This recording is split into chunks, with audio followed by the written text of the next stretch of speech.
بسم اللہ الرحمن الرحیم۔ شروع اللہ کا نام لے کر جو بڑا مہربان نہایت رحم والا ہے۔ طٰہ، اے نبی صلی اللہ علیہ وآلہ وسلم، ہم نے تم پر قرآن اس لیے نازل نہیں کیا کہ تم مشقت میں پڑ جاؤ، مگر ہر اس شخص کی نصیحت کے لیے نازل کیا ہے جو خوف رکھتا ہے۔ یہ اس ذات کا اتارا ہوا ہے جس نے زمین اور اونچے اونچے آسمان بنائے، یعنی رحمان، جو عرش پر جلوہ افروز ہوا۔ جو کچھ آسمانوں میں ہے اور جو کچھ زمین میں ہے اور جو کچھ ان دونوں کے بیچ میں ہے اور جو کچھ مٹی کے نیچے ہے، سب اسی کا ہے۔ اور اگر تم پکار کر بات کہو تو کیا ہے، وہ تو آہستہ کہی ہوئی اور نہایت پوشیدہ بات تک کو جانتا ہے۔ اللہ وہ معبود برحق ہے کہ اس کے سوا کوئی معبود نہیں ہے، اس کے سب نام اچھے ہیں۔ اور کیا تمہیں موسیٰ کے حال کی خبر ملی ہے؟ جب انہوں نے آگ دیکھی تو اپنے گھر والوں سے کہا کہ تم یہاں ٹھہرو، میں نے آگ دیکھی ہے، میں وہاں جاتا ہوں، شاید اس میں سے میں تمہارے پاس انگارہ لاؤں یا آگ کے مقام سے اپنا رستہ معلوم کر سکوں۔ پھر جب وہ وہاں پہنچے تو آواز آئی کہ اے موسیٰ، میں تو تمہارا پروردگار ہوں، تو اپنے جوتے اتار دو، تم یہاں پاک میدان یعنی طویٰ میں ہو، اور میں نے تم کو منتخب کر لیا ہے، تو جو حکم دیا جائے اسے سنو۔ بے شک میں ہی اللہ ہوں، میرے سوا کوئی معبود نہیں، تو میری عبادت کیا کرو اور میری یاد کے لیے نماز پڑھا کرو۔ قیامت یقیناً آنے والی ہے، میں چاہتا ہوں کہ اس کے وقت کو پوشیدہ رکھوں تاکہ ہر شخص جو کوشش کرے اس کا بدلہ پائے۔ تو جو شخص اس پر ایمان نہیں رکھتا اور اپنی خواہش کے پیچھے چلتا ہے، کہیں تم کو اس کے یقین سے روک نہ دے، تو اس صورت میں تم ہلاک ہو جاؤ۔ اور اے موسیٰ، یہ تمہارے داہنے ہاتھ میں کیا ہے؟ انہوں نے کہا یہ میری لاٹھی ہے، اس پر میں ٹیک لگاتا ہوں اور اس سے اپنی بکریوں کے لیے پتے جھاڑتا ہوں، اور اس میں میرے اور بھی کئی فائدے ہیں۔ فرمایا کہ موسیٰ اسے زمین پر ڈال دو، تو انہوں نے اس کو ڈال دیا اور وہ یکا یک سانپ بن کر دوڑنے لگا۔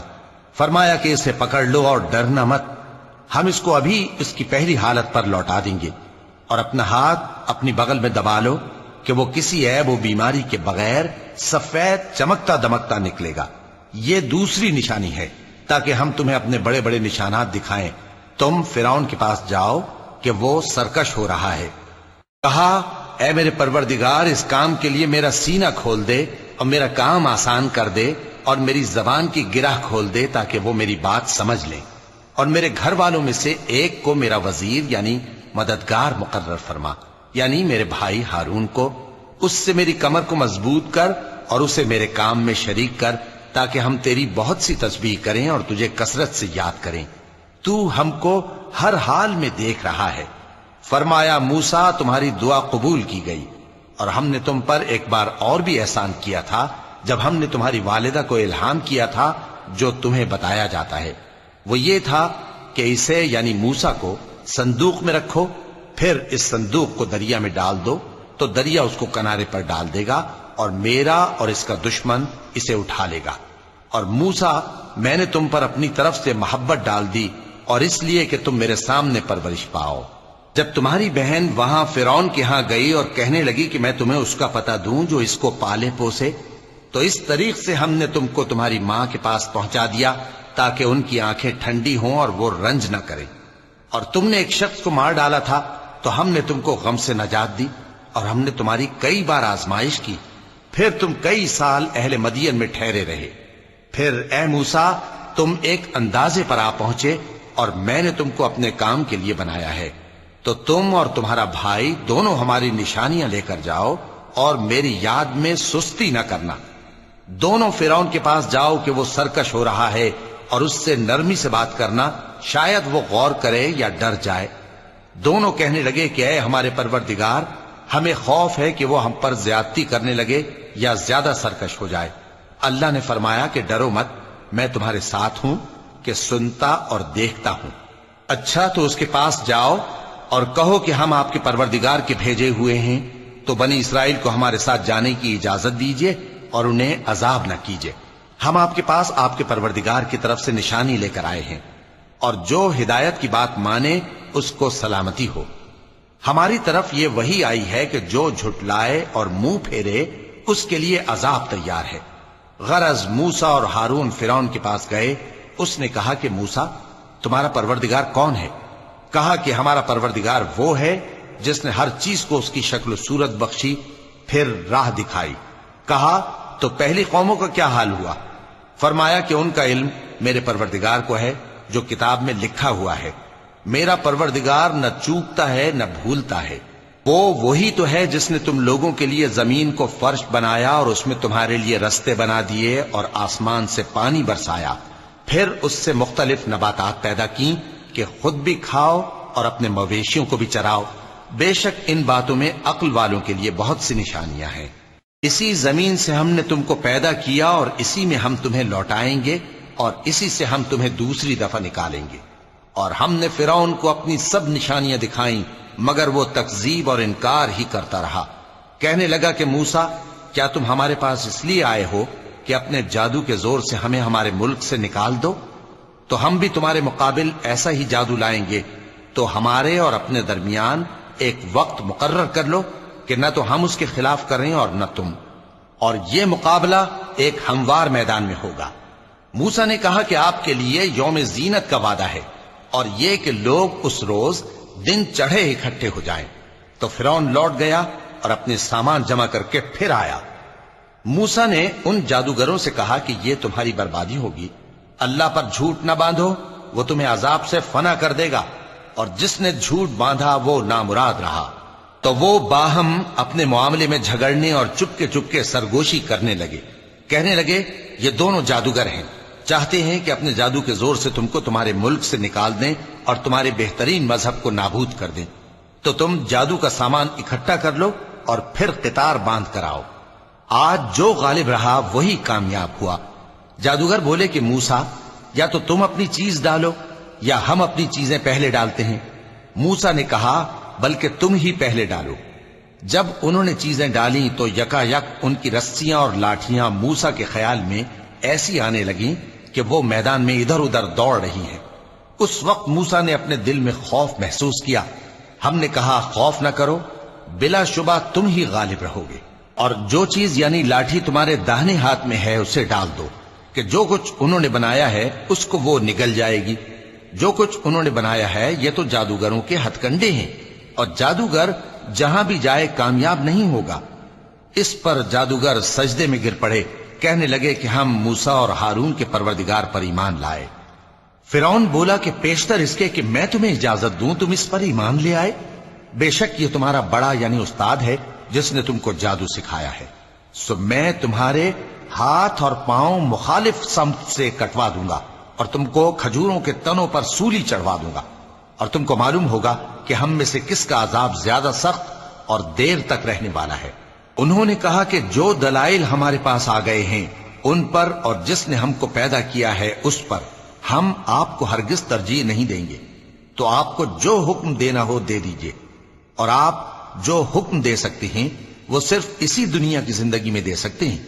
ہم تو اپنے پروردگار پر ایمان لے آئے تاکہ وہ ہمارے گناہوں کو معاف کرے اور اسے بھی جو آپ نے ہم سے زبردستی جادو کرایا. اور اللہ سب سے اچھا ہے اور ہمیشہ باقی رہنے والا ہے. جو شخص اپنے پروردگار کے پاس گناہگار ہو کر آئے گا تو اس کے لیے جہنم ہے جس میں نہ وہ مرے گا نہ جیے گا، اور جو اس کے روبرو ایماندار ہو کر آئے گا اور عمل بھی نیک کیے ہوں گے تو ایسے لوگوں کے لیے اونچے اونچے درجے ہیں، یعنی ہمیشہ رہنے کے باغ جن کے نیچے نہریں بہ رہی ہیں، ہمیشہ ان میں رہیں گے. اور یہ اس شخص کا بدلہ ہے جو پاک ہوا. اور ہم نے موسیٰ کی طرف وہی بھیجی کہ ہمارے بندوں کو راتوں رات نکال لے جاؤ، پھر ان کے لیے سمندر میں لاٹھی مار کر خشک رستہ بنا دو. پھر تم کو نہ فرعون کے آ پکڑنے کا خوف ہوگا اور نہ غرق ہونے کا ڈر. پھر فرعون نے اپنے لشکروں کے ساتھ ان کا تعاقب کیا تو سمندر کی موجوں نے ان پر چڑھ کر انہیں ڈھانک لیا یعنی ڈبو دیا.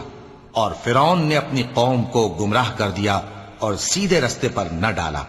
اے آل یعقوب، ہم نے تم کو تمہارے دشمن سے نجات دی اور تورات دینے کے لیے تم سے کوہ طور کی داہنی جانب مقرر کی اور تم پر من اور سلوہ نازل کیا، اور حکم دیا کہ جو پاکیزہ چیزیں ہم نے تم کو دی ہیں ان کو کھاؤ اور اس میں حد سے نہ نکلنا، ورنہ تم پر میرا غضب نازل ہوگا، اور جس پر میرا غضب نازل ہوا وہ ہلاک ہو گیا.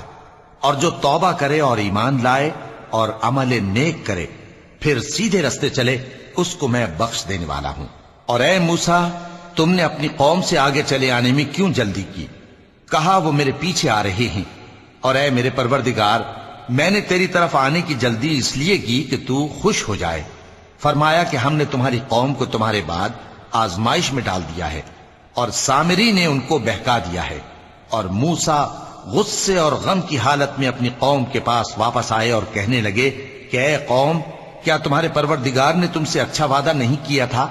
کیا میری جدائی کی مدت تمہیں لمبی معلوم ہوئی، یا تم نے یہ چاہا کہ تم پر تمہارے پروردگار کی طرف سے غضب نازل ہو، اور اس لیے تم نے مجھ سے جو وعدہ کیا تھا اس کے خلاف کیا؟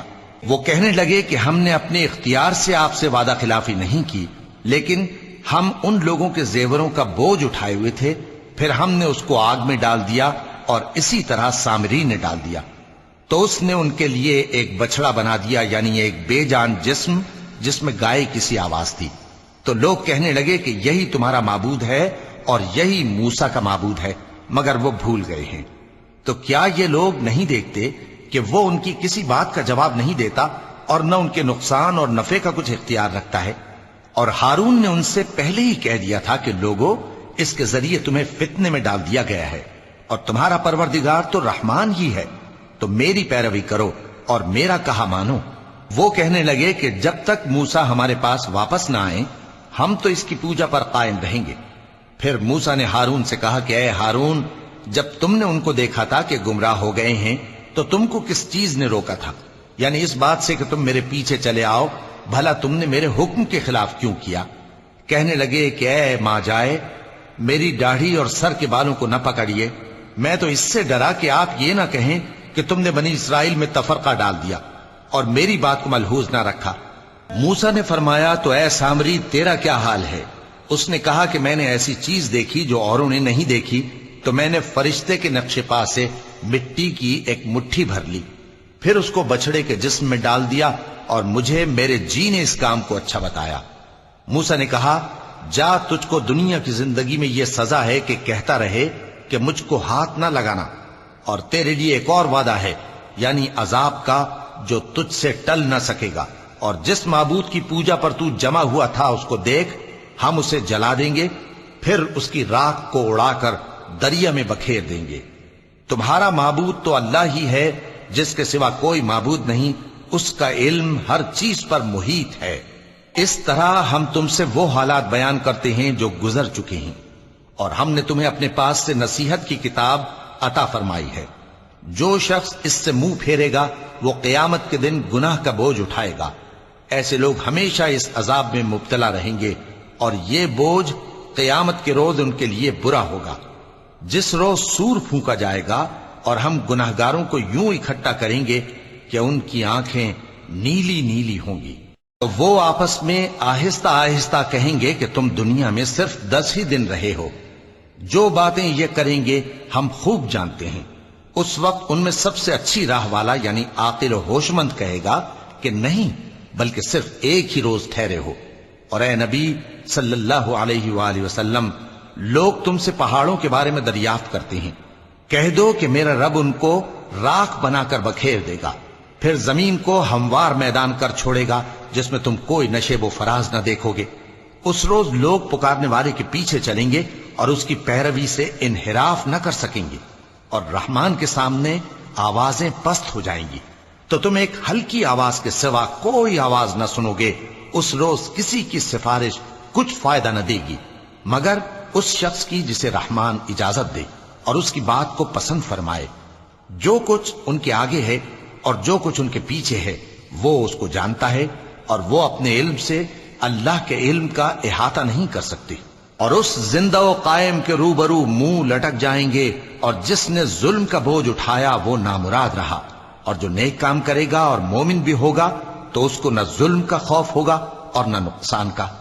اور ہم نے اس کو اسی طرح کا قرآن عربی نازل کیا ہے، اور اس میں طرح طرح کے ڈراوے بیان کر دیے ہیں تاکہ لوگ پرہیزگار بنیں یا اللہ ان کے لیے نصیحت پیدا کر دے۔ تو اللہ جو سچا بادشاہ ہے، عالی قدر ہے، اور قرآن کی وحی جو تمہاری طرف بھیجی جاتی ہے اس کے پورا ہونے سے پہلے قرآن کے پڑھنے میں جلدی نہ کیا کرو، اور دعا کرو کہ میرے پروردگار مجھے اور زیادہ علم دے۔ اور ہم نے پہلے آدم سے عہد لیا تھا مگر وہ اسے بھول گئے، اور ہم نے ان میں ارادے کی پختگی نہ پائی۔ اور جب ہم نے فرشتوں سے کہا کہ آدم کے آگے سجدہ کرو تو سب سجدے میں گر پڑے مگر ابلیس نے انکار کیا۔ اس پر ہم نے فرمایا کہ آدم، یہ تمہارا اور تمہاری بیوی کا دشمن ہے، تو یہ کہیں تم دونوں کو بہشت سے نہ نکلوا دے، پھر تم تکلیف میں پڑ جاؤ۔ یہاں تم کو یہ آسائش ہے کہ نہ بھوکے رہو نہ ننگے، اور یہ کہ نہ پیاسے رہو اور نہ دھوپ کھاؤ۔ پھر شیطان نے ان کے دل میں وسوسہ ڈالا اور کہا کہ آدم، بھلا میں تم کو ایسا درخت بتاؤں جو ہمیشہ کی زندگی کا باعث ہو اور ایسی بادشاہت کہ کبھی زائل نہ ہو؟ سو دونوں نے اس درخت کا پھل کھا لیا تو ان پر ان کی شرمگاہیں ظاہر ہو گئیں، اور وہ اپنے اوپر بہشت کے پتے چپکانے لگے۔ اور آدم نے اپنے پروردگار کے حکم کے خلاف کیا تو وہ اپنے مقصد سے بے راہ ہو گئے۔ پھر ان کے پروردگار نے ان کو نوازا تو ان پر مہربانی سے توجہ فرمائی اور سیدھی راہ بتائی۔ فرمایا کہ تم دونوں یہاں سے نیچے اتر جاؤ، تم میں بعض کے دشمن ہوں گے، پھر اگر میری طرف سے تمہارے پاس ہدایت آئے تو جو شخص میری ہدایت کی پیروی کرے گا وہ نہ گمراہ ہوگا اور نہ تکلیف میں پڑے گا، اور جو میری نصیحت سے منہ پھیرے گا اس کی زندگی تنگ ہو جائے گی، اور قیامت کو ہم اسے اندھا کر کے اٹھائیں گے۔ وہ کہے گا کہ میرے پروردگار، تو نے مجھے اندھا کر کے کیوں اٹھایا؟ میں تو دیکھتا بھالتا تھا۔ اللہ فرمائے گا کہ ایسا ہی چاہیے تھا، تیرے پاس ہماری آیتیں آئیں تو تو نے ان کو بھلا دیا، اسی طرح آج ہم تجھ کو بھلا دیں گے۔ اور جو شخص حد سے نکل جائے اور اپنے پروردگار کی آیتوں پر ایمان نہ لائے، ہم اس کو ایسا ہی بدلہ دیتے ہیں، اور آخرت کا عذاب بہت سخت اور ہمیشہ باقی رہنے والا ہے۔ تو کیا یہ بات ان لوگوں کے لیے موجب ہدایت نہ ہوئی کہ ہم ان سے پہلے بہت سے فرقوں کو ہلاک کر چکے ہیں جن کے رہنے کے مقامات میں یہ چلتے پھرتے ہیں؟ عقل والوں کے لیے اس میں بہت سی نشانیاں ہیں۔ اور اگر ایک بات تمہارے پروردگار کی طرف سے پہلے صادر اور جزائے اعمال کے لیے ایک میعاد مقرر نہ ہو چکی ہوتی تو نزول عذاب لازم ہو جاتا۔ پس جو کچھ یہ بکواس کرتے ہیں اس پر صبر کرو، اور سورج کے نکلنے سے پہلے اور اس کے غروب ہونے سے پہلے اپنے پروردگار کی تسبیح و تحمید کیا کرو، اور رات کی کچھ گھڑیوں میں بھی اس کی تسبیح کیا کرو، اور دن کے مختلف اوقات یعنی دوپہر کے وقت بھی، تاکہ تم خوش ہو جاؤ۔ اور کئی طرح کے لوگوں کو جو ہم نے دنیا کی زندگی میں آرائش کی چیزوں سے نوازا ہے تاکہ ان کی آزمائش کریں، ان پر نگاہ نہ کرنا، اور تمہارے پروردگار کی عطا فرمائی ہوئی روزی بہت بہتر اور باقی رہنے والی ہے۔ اور اپنے گھر والوں کو نماز کا حکم کرو اور اس پر قائم رہو۔ ہم تم سے روزی کے خواستگار نہیں بلکہ تمہیں ہم روزی دیتے ہیں، اور نیک انجام اہل تقوی کا ہے۔ اور کہتے ہیں کہ یہ پیغمبر اپنے پروردگار کی طرف سے ہمارے پاس کوئی نشانی کیوں نہیں لائے؟ کیا ان کے پاس پہلی کتابوں کی نشانی نہیں آئی؟ اور اگر ہم ان کو پیغمبر کے بھیجنے سے پیشتر کسی عذاب سے ہلاک کر دیتے تو یہ کہتے کہ اے ہمارے پروردگار، تو نے ہماری طرف کوئی پیغمبر کیوں نہ بھیجا کہ ہم ذلیل اور رسوا ہونے سے پہلے تیرے احکام کی پیروی کرتے۔ کہہ دو کہ سب نتائج اعمال کے منتظر ہیں، سو تم بھی منتظر رہو، ان قریب تم کو معلوم ہو جائے گا کہ دین کے سیدھے رستے پر چلنے والے کون ہیں اور جنت کی طرف راہ پانے والے کون ہیں، ہم یا تم ہے۔ صدق اللہ العظیم۔